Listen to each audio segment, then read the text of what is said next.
का नाम है केमिकल रिएक्शंस। तो केमिकल चेंज होते क्या हैं, जिसमें कोई न्यू सब्सटेंस फॉर्म हो, which means the chemical reaction has occurred. जब कोई नई सब्सटेंस फॉर्म होती है तो नया केमिकल रिएक्शन होता है। जैसे ये कागज़ है, पेपर है, इसको हमने आग से जलाया तो ये क्या बन गया, एशेस बन गया, है ना। तो अब क्या ये ऐश यानी राख जो है दोबारा कागज़ बन सकती है? नहीं। तो इसी को कहते हैं केमिकल चेंज। जब एक सब्सटेंस दूसरी सब्सटेंस में बदल जाए और दोबारा वापस ना बन पाए, वो केमिकल चेंज। जैसे आप सुबह उठे, आपने खाना खाया और वो पेट में गया, डाइजेस्ट हो गया। अब क्या डाइजेस्ट होने के बाद दोबारा वो खाना वापस बन सकता है? नहीं। तो ये भी क्या है, केमिकल चेंज। एक होता है फिजिकल चेंज। फिजिकल चेंज में क्या होता है मामला, कि जो है जैसे पानी है, पानी क्या बनेगा, बर्फ़ बन जाएगी। ठीक है, फिर बर्फ़ को बाहर निकाल दो, फिर वो पानी बन जाएगा। तो ये फिजिकल चेंज है। ये टेम्परेरी होता है, शॉर्ट टर्म होता है, थोड़ी देर बाद चेंज हो सकता है, वापस अपनी स्टेट में, ओरिजिनल स्टेट में आ सकता है। जिस तरह रबर बैंड को आप स्ट्रेच करें, खींचें, छोड़ें, वैसे ही हो जाएगा।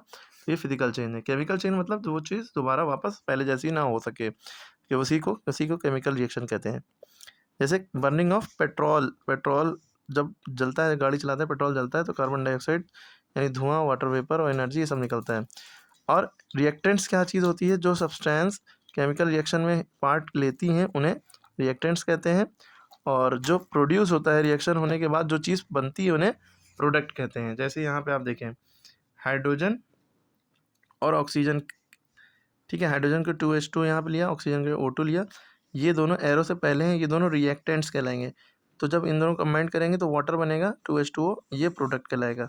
तो रिएक्टेंट और प्रोडक्ट समझ गए। अगर इस एरो के ऊपर कुछ होता है वो कैटलिस्ट कहलाता, एरो के नीचे जो होता है वो प्रमोटर होता है। कैटलिस्ट क्या होता है, वो अल्टर करता है, यानी रेट ऑफ रिएक्शन को बढ़ाता है, increase the speed of reaction. ठीक है। केमिकल बॉन्ड्स क्या होते हैं, जब the attractive force that hold atom और ion together to form molecules और compound are called chemical bond.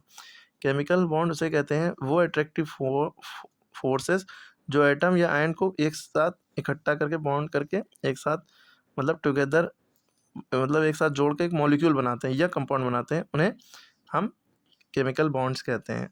Generally metal react करता है नॉन मेटल से, इससे एक स्टेबल कंपाउंड बनता है, जिसे हम इलेक्ट्रोवैलेंट या आयनिक कंपाउंड कहते हैं। जैसे सोडियम क्लोराइड यानी NaCl, ये नमक को कहते हैं, ये आयनिक कंपाउंड है। ठीक है। अब इसके यानी कि नमक और क्लोरीन, Na सोडियम है, Cl क्लोरीन है, इन दोनों के बीच में एक बॉन्ड है जो इलेक्ट्रॉन की शेयरिंग की वजह से बना है, इसका एक और क्लोरीन का एक। जब ये दोनों इलेक्ट्रॉन ये इससे शेयर करता है, ये इससे शेयर करता है, अपना काम चला लेते हैं, तो इस तरह से एक बॉन्ड बन जाता है, रिश्ता बन जाता है, तो ये दोनों एक साथ जुड़ जाते हैं। क्लियर है। तो इसी से बॉन्ड बनता है, इलेक्ट्रॉन शेयरिंग से। During the formation of ionic bond, the transfer of electron from one atom to another takes place so that both atom can achieve. जब फॉर्मेशन होता है किसी आयनिक कंपाउंड का, तो इलेक्ट्रॉन का ट्रांसफ़र एक एटम से दूसरे एटम में होता है, जिससे क्या होता है, इलेक्ट्रॉनिक कॉन्फ़िगरेशन की प्रोसेस होती है। और एक एटम क्या करता है, लूज़ करता है इलेक्ट्रॉन, जो लूज़ करता है वो पॉजिटिवली चार्ज हो जाता है, और उसे हम कहते हैं कैट आयन या इलेक्ट्रोपॉजिटिव आयन। जैसे सोडियम है, इसका एटॉमिक नंबर 11 होता है, तो इसकी ये क्या करता है, अब इसके बाद इसके लास्ट शेल में इसकी वैलेंसी जो होती है 1 होती है, ये एक इलेक्ट्रॉन दे देता है, तो जब दे देता है तो ये प्लस बन जाता है, और इस प्लस के साइन को कहते हैं कैट आयन। ओके। और क्लोरीन जो होता है, इसको एक चाहिए होता है स्टेबल होने के लिए, तो ये एक इलेक्ट्रॉन ले लेता है इससे या किसी से भी, तो इसके ऊपर यहाँ माइनस साइन लग जाता है, तो इसे कहते हैं एन आयन। क्या कहते हैं, एन आयन। इससे पता चलता है ये एक्सेप्टर है, और इससे ये पता चलता है डोनर है। डोनर क्या होता है, देता है, कैटायन कहलाता है, इलेक्ट्रोपॉजिटिव, और एक्सेप्टर एनायन कहलाता है, और ये इलेक्ट्रोनेगेटिव भी कहलाता है। ओके। और कैटायन एनायन में डिफरेंस भी यही है, आता है एग्जाम। आपको ये भी बात पता होना चाहिए, जो अपोजिटली चार्ज आयन होते हैं वो एक दूसरे को अट्रैक्ट करते हैं, यानी प्लस माइनस को अट्रैक्ट करेगा, माइनस प्लस को अट्रैक्ट करेगा। तो attractive force between oppositely charge ion that hold ion together is called ionic bond या इलेक्ट्रोवैलेंट बॉन्ड।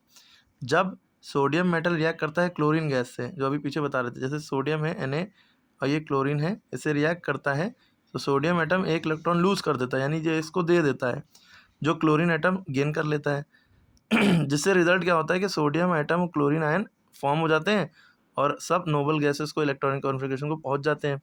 जो देता है वो प्लस पे आ जाता है, जो लेता है वो उसके ऊपर एक माइनस का साइन लग जाता है। अच्छा, ये डॉट का मतलब क्या है अगर आप समझेंगे तो इसके लिए आपको एटॉमिक नंबर याद करना पड़ेगा। जैसे सोडियम एक एलिमेंट है, 118 लगभग एलिमेंट है। सोडियम एक एलिमेंट है जिसका एटॉमिक नंबर 11 होता है। जब इसका इलेक्ट्रॉनिक कॉन्फ़िगरेशन करते हैं तो 281, यानी पहले ऑर्बिट में 2 आएंगे, दूसरे में 8, तीसरे में बचा 1। ठीक है, तो ये जो बचा 1 है, क्योंकि 8 पे स्टेबल हो जाता है, जब ये एक बचा ये किसी को दे देगा तो स्टेबल रहेगा। तो इसीलिए इसके लास्ट ऑर्बिट जिसका इसका एटम जो होता है, जैसे ये इसका प्रोटॉन न्यूट्रॉन, पहले और शेल में 2 इलेक्ट्रॉन, दूसरे में 8, 1 2 3 4 5 6 7 8, तीसरे में 1 इलेक्ट्रॉन। ठीक है, तीसरे, तो ये जो लास्ट ऑर्बिट में जो इलेक्ट्रॉन होते हैं उन्हें हम कहते हैं वैलेंस इलेक्ट्रॉन। तो यही एक जो होता है ये वो डॉट बनता है, लास्ट में जितने बचते हैं वही वही डॉट होता है। अब क्लोरीन का जैसे क्लोरीन का एटॉमिक नंबर कितना होता है, 17 होता है। जब इसका इलेक्ट्रॉनिक कॉन्फ़िगरेशन करेंगे 287, पहले में 2 ही आएगा और दूसरे में मैक्सिमम 8 आ सकता है। तीसरे में अब जो 8 से ज़्यादा आ नहीं सकता, 9-10 नहीं हो सकता। तीसरे ऑर्बिट के लिए क्या बचा, 7। तो इसके लास्ट शेल में क्लोरीन के 7 इलेक्ट्रॉन होते हैं, जिस तरह यहाँ पे 1 है वहाँ 7 ना चाहिए। तो इसलिए 2 2 4 2 6 1 7, और स्टेबल होने के लिए एक चाहिए, 8 होने के लिए एक चाहिए, तो इससे एक ले लेगा तो जो Na देगा Na+ हो गया सोडियम आयन, और क्लोरीन ने ले लिया तो ये 8 हो गया, गिन लिया क्लोरीन आयन। ठीक है, तो 281 यही लिखा है। तो जब ये दे दी तो 28 बचा, 1 इसका चला गया और 1 इलेक्ट्रॉन इसने निकाल दिया। ठीक, क्लोरीन के बाद 287 थे जो कि हमने यहाँ बनाया। अब इसने एक ले लिया, इलेक्ट्रॉन ऐड कर लिया अपने में, तो अब ये क्लोरीन क्या बन गया, 2888, स्टेबल हो गया लास्ट ऑर्बिट में। तो इसलिए Na+ हो जाता है, Cl-। जो प्लस और माइनस है अपोजिट चार्ज है, ये दोनों अट्रैक्ट करके NaCl बन जाते हैं और इन दोनों के बीच में एक बॉन्ड हो जाता है। ठीक है, इसी तरह एनी कंपाउंड में पोटेशियम क्लोराइड का मामला है। जब 2 एटम इलेक्ट्रॉन को शेयर करते हैं, इनके बीच में एक बॉन्ड बनता है, उसे कोवैलेंट बॉन्ड कहते हैं। जब शेयरिंग ऑफ इलेक्ट्रॉन होगा तो कोवैलेंट बॉन्ड बनेगा। When 2 hydrogen atom come close together, जब 2 हाइड्रोजन एटम एक पास आते हैं, they tend to acquire the noble gas configuration by of helium by sharing electron rather than by transfer of electron from one atom to another, so they join together to by sharing pair of electron to form a hydrogen molecule. Similarly, chlorine atom needs 1 electron to achieve the noble gas of argon 2 chlorine. चलिए, main hydrogen atom ये है, hydrogen atom ये है। जब 2 hydrogen atom को हम add कर रहे हैं तो क्या हो रहा है, इसको ये दोनों एक दूसरे अपना अपना इलेक्ट्रॉन शेयर कर लेंगे और दोनों स्टेबल हो जाएंगे। ठीक है, इसी तरह क्लोरीन को जब हम वो करेंगे तो ये क्लोरीन अपना अपना सातवां शेयर कर लेंगे, तो ये क्लोरीन मॉलिक्यूल बन जाएगा Cl2, या हाइड्रोजन मॉलिक्यूल बन जाएगा H2। ठीक है, अब जैसे अब इसी तरह chemical reaction involve the breaking of existing chemical bonds.